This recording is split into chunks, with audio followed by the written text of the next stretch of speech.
joli de sheng matin kening ati miteka na West Nile TV sawa ro mikel na banga ko daga lur ma binu sama rom ku bang sheng ma podwa shede la mazongo bila madongo binu kumai.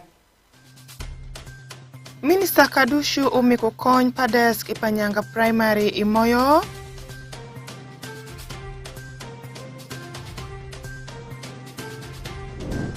Kaya pa UPDF matundu pirabish ukuru nindu patera hasita Izumbu district.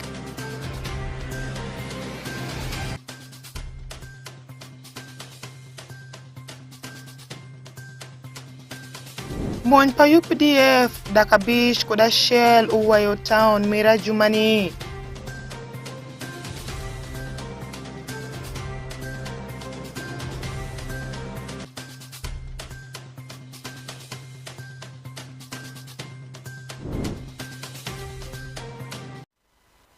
Chini kasi bish nyenda bero padu mirario ureli fario kupirario ya bish nyanga cheka shurut fancy la mazob binu kumai.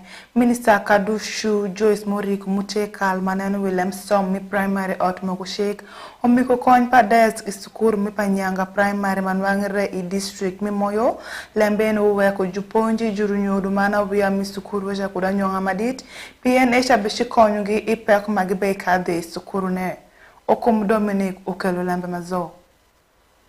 Kalmanene Willem Sommi Primary Honorable Dr. Joyce Moriku Kadushu umiku kony padesk pirade kuyabiru ni sukuru mipanyanga primary ndangwen padumirario oreli fario kupirario wiabish shalo yore mimika mora mani kethu awia misukuru ne uti maber. Desk esha uteru silingi million male majaratish pa minister uweshuka maleng niya jupongo mashikra majumeki nindabungwen padumira bungwen oreli fario kupirario wiario ingelia usukuru esha majunwangu niya gitie kupeku mapol jange jawi juponji misukuru esha re mujolo mesh majumeku eni ajio viki mutie jaratish ashel pa Honorable Dr. Joyce Moriku Kadushu uweshu desk eni utieni awia miklasi ashel kodario mani konyu mikethu awia berubed malo isawa megimisomu ekwayo bendetela misukuru enen nyage guoku desk majumeku enigi. Today we have come to deliver some desks in Panyanga Primary School. That is for P1 and P2 classroom. We brought 37 desks. They are supposed to be 40, but 3 are left behind, which will be brought. And these desks are brought for these pupils just to improve their sitting in the class, because it is found that they are sitting on the floor. Now that we have given these desks, the task is now given in the hands of the teachers.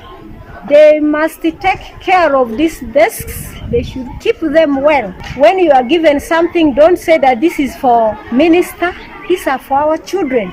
Please keep them well. Isa look mutie jange jawi juponji mipanyanga primary. Isawa meberu kagamo mish enigi udwa kufosh ni minister eni. Pishwak man kony mewokudu. Mewesh enu bishi konyu. Ulaku yore pa awia misukuru esha. Man bende niketu kwa migi iariti pinuangu tuo. Pien gibe ngam. Taxi here we receive 37 by number. We expected it's supposed to be 40, but because of transport and other things, we have confirmed that the 3 are out. The taxi will give us improvement in the handwriting of the children, because they will sit upright and they write well. And health-wise, the people should not sit on the dust, which will dust their clothes, so they will at least be clean and they'll be healthy, because the bacteria are always found in it. Pikony mewo kudu makumeni ewo shubende niya mnishaki oreli faria kuda paradek polpa awia misukuru eni bedi dengom madiang shinjuru nyodu kujuponji wang mapol. Sukuru mipanyanga primary utie sukuru pa governmente mapikare male ubedu kupeku pashan jemi mibedu isawa makal manen Willem Som mi primary ulia sukuru esha eshikre. Pinineno nia e konyu ipeko isha. Kashundweth Fancy okumu Dominic West Nile TV Lemb Angeya. Vushiri Francis Mutie Jaranyodu misukuru eni udwa kufosh ni minister. Fosh ni okumu Dominic Pinikelo alama isha kaya pa UPDF matundu pirabish i district Mizumbu ukuru nindu patere hasita kuluongo miwori ikingi anzilo na ikin luagdan kukaya Pinikethu tish uwot maber. Alfred Jawok utie kulembe mazo.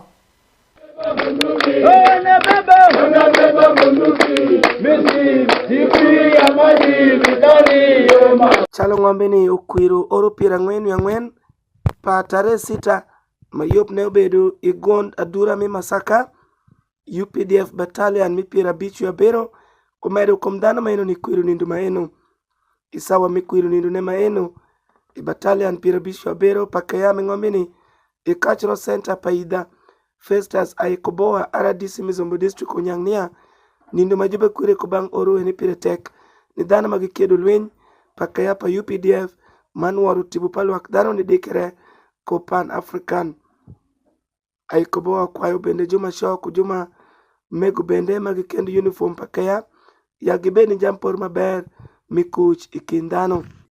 It to support now the war that the UPDF is now fighting through His Excellency. That the poverty which is big in our pockets, the poverty which is in our homes must now become a history as the peace prevails. And of course I am aware that when we said we have a peace and there is no food at home, there is no peace. What is caused by insecurity can even be poverty. So that we have really fought the war which was disorganizing us. We have already fought even the leadership, the poor leadership. Now we need to sit together and say that we must provide now money or transform this country through money economy. And which the government of Uganda is doing very well. Because I can see it is only the Africa in here in Uganda under the leadership of His Excellency that we can see a government bringing cash money to be given to the community, to individuals, not even a community, to individuals to really liberate them from poverty. Under PDM we are given 1 million, and that is the war now that the country is really trying to fight. His Excellency, with the army that today we are celebrating is Major Daniel Kavuma Mutija wipero mi kamanda mi pira bisho bero e wacho neya gilage timo tich matungtung mi kinde bedo ng'wech ywayo kabedo man ponjo dhano iwi yup matungtung pene dwako igi. We did several activities, among others was cleaning the towns surrounding my area here, that is Paida town, cleaned the Erusi town, cleaned the Parombo, Nebi town, and Pakwach town. So we did general cleaning. Yesterday we also did the planting of, we did the donation of blood at Nebi Hospital because it has the facilities.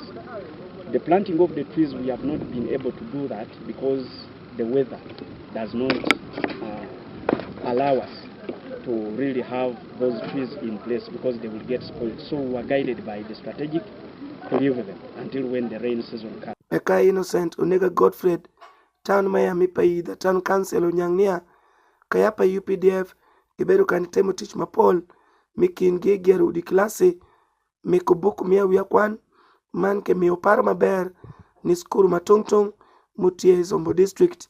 The NRA, the revolutionary force, gave back to UPDF, and that's why we are celebrating.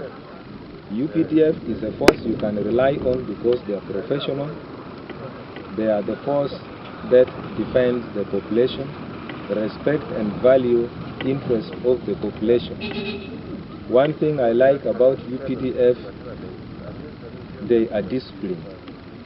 They don't complain. In UPDF, it is action first, complain later. Action first, complain baadaye. I want to thank the forces for selecting Paida Town Council, Mayor's Garden to host this important event. The UPDF presence secured peace in Uganda, and that's why we are able to enjoy the peace, which peace it actually brought for us prosperity. Kwiru nindu maino bende uberu kutiwi lembe mania kwiru nindu padana magi senre pikelu aloka igun ng'ombe ni karashelo ko lembe machopo kelu dangu ng'om. Alfred Jawok, West Nile TV, Lemb Angeya. Ni wako maisha mwenye pa UPDF daka beach kuda shell uweyo Adjumani town shalo yore mi wako luak dano mi kabedu esha ni gwaku lengu pini jigu ketu kwa megi ya reti minuangu tuo wanduang lembe mazoe bang unzima alan mwenye pa UPDF abiru tongwenu wa shell kara shell kudu gwa kush mukende manda orinda busiel pa dimiraria ore lifaria kupiraria wea bish ubinu kara shello magi weyo die town mira Adjumani odiat mira Adjumani kara shello kusoko madit pini nyutu dikri ikingi isawa magi boru kaweshu kudu kia Lemb Angeya Captain Simon Banajo mute brigade madit uweshu ninduen gitinga koya pini nyutu dikri migi ni luak dano mikabedu esha mashalo gikwiru kudu nindu patara hasita mute nindu makeya pirario wea biru umondu ikabamba kudatu mpirario wea biru nilwenyu idug jukeya mubedu iwiker. Today, on the 6th, we commemorate the launching of the Liberation War, which was launched from Kabamba when the first bullet was shot, and with the 27 guns as they were preparing to attack Kabamba. It was on the 6th. So today we always commemorate it because it was the day when revolutionaries started the war from Kabamba, as they entered Kabamba and captured it with the 27 guns, got more guns, and they entered into the bush. So the theme of today is to return back to the civilians, to work with them, to show to them that they did a lot of things to support the NRA when they were in the bush. Iranya Ronald Mutie Jaratish Ashel Odiat mira Adjumani udua kufosh ni dilu pa UPDF Uganda Police kudugwa kush mukende ni wo karashelo kuparo mimiku konyi luak danu mikabedu eka meluengu luak dan nenu niagi tiyu kula nen maber esha. I want to take a moment to appreciate the UPDF, the security forces, for taking the responsibility of cleaning Adjumani Hospital. Today, the staff and the person here feel uplifted in a nature that we have never seen such an exercise taking place here. I think this will not only improve the physical environment, but also build hope and improve the partnership between Adjumani Hospital and the security forces. We want to appeal to the community outside there that let it not be only the security forces. Any other organized team can come and support Adjumani Hospital or any other hospital that is within the premises, where we can come and do the exercise of cleaning. We encourage and welcome people to support the hospital and the sick people in various ways. Captain Simon Banajo ukwayo luak danu ya Adjumani district ni nenu niagi gwoku kabedu magikoi iya maber mashalu kesi pa Ebola mi Sudan umondu ingomi Uganda bende. What I urge to the community that we are doing this to show to them that let it be a habit of keeping our environment clean, such that we can avoid even many diseases. Let them not end on this day, but they will continue to make sure that they can come in as the community even to help the hospital, to help the market, to keep our community clean. So as we men in uniform today, we are trying to show to the public, we are trying to show to our citizens that it is good always to keep our environment clean. Christine Kwenya Mutie mego matimu kuloka Ashel district esha udwa kufosh ni dilo pa UPDF karashel kudugwa kush mukende pini wok kuparu mitimu Lemb kumeni taban datapita mute jawang jawingom pi Ajumani district uweshu giwo kupar makumeni pini nyutu ni luag danu pi dikri man winjri mutie ikingi shalukeya karashelo kudu gwokush eluongu bende luag danu nenu niagi gwoku lengu pakabedu magikwoi iye. Today, as we commemorate this day, the Uganda People's Defense Forces, the Uganda Police, Uganda prisons of Ajumani district have gathered together to come and show solidarity with the civilian population by cleaning the town. As all of you are aware today, we started with the main hospital. Right now where we are standing, we are in the main market. And from here we are going to go to the streets and see the corridors and some of the dirty areas within town. This is a sign that UPDF, the NRM government has put in place, the government has carried soldiers for the people, and they live with the people and by the people. Today we are giving an example of how we should be healthy, and for us to be healthy is by making sure that our environment is clean. Kuir panindu pataraha sita mi oro ma ente ninda busiel padimirario ore lifario kupirario wiabish I district michotera manuangre imasaka kashindo fancy onzima Alan West Nile TV Lemb Angeya. Foshni onzima Alan pinikelo ala maisha dilo pa UPDF I district mimoyo ukiru oropena ngwenu ya ngwen pataraha sita kuirenu shoku jutela mapol ugwo kuchkulog danu mikabedu esha nibinu karashalo majudu wa kufosh ni dilo pakeya pigwa kukush man pitish migma ber ingome Uganda wano Lemb mazoe bango kumu Dominic. Dilo pa UPDF I district mimoyo ukirindu pira ngwenu ya ngwen pataraha sita manda urinda busiel padimirario ore lifario kupirario ya bish I Celestelia Stadium government mi Uganda kubang oru bekwiru nindu eni sekama Julian Mutie jange jawang jawingom pi district mimoyo isawa mi wesh pare uwesh kamaleng niya mony pa UPDF utiyu pi kare male man podi gibetiyu pi nineno niya danu kwa ikush man maber ingom eni ma government miku shwak iyore milaku yore miku padano. Surely the UPDF has lived by its call, because that is surely why a decision was made 44 years ago on this day to liberate our country for those same reasons. And 4 decades still counting, our men in uniform have protected our territory, they have provided peace, and now they are into supporting the government in socio-economic development. When we talk about what we have achieved, that is a lot of what we have achieved. That is the biggest, because you cannot talk about socio-economic development without peace.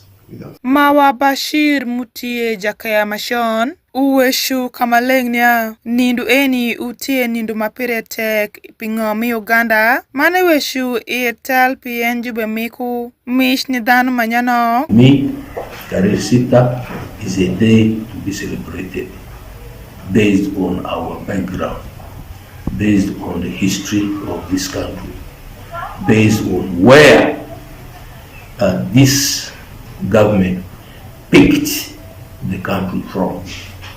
I was counting people who were getting medals from Eastern Uganda, Central, West, Southwestern, Southern, and so on, but not West Nile.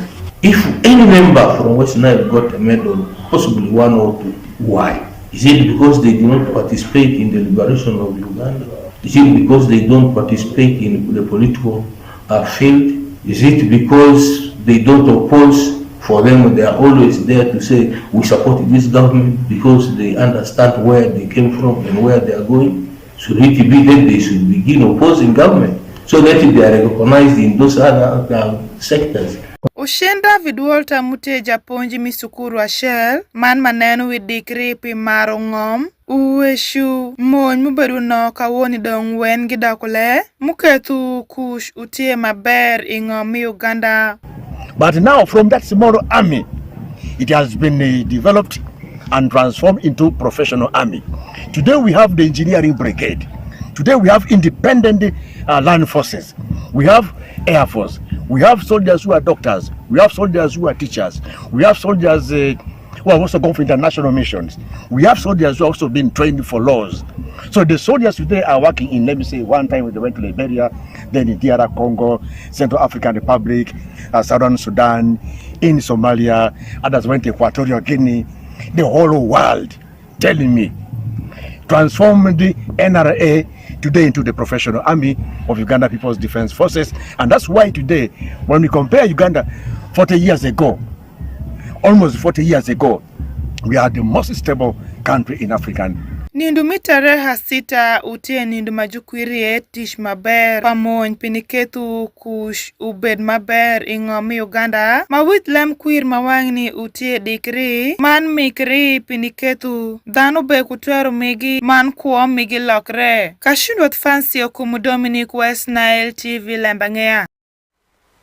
Adwako foshiri de sheng matini ngati miteka na West Nile TV watunda jike pala Lemb Angeya misheng kasi bish mabinu samarom kubang sheng nyengate kashindwath fancy imediri kana West Nile TV kuyo mapor mbini wingshara street talk waste time move time shuku man Nile cost mabinu sawa share mirutheni dogeri maber.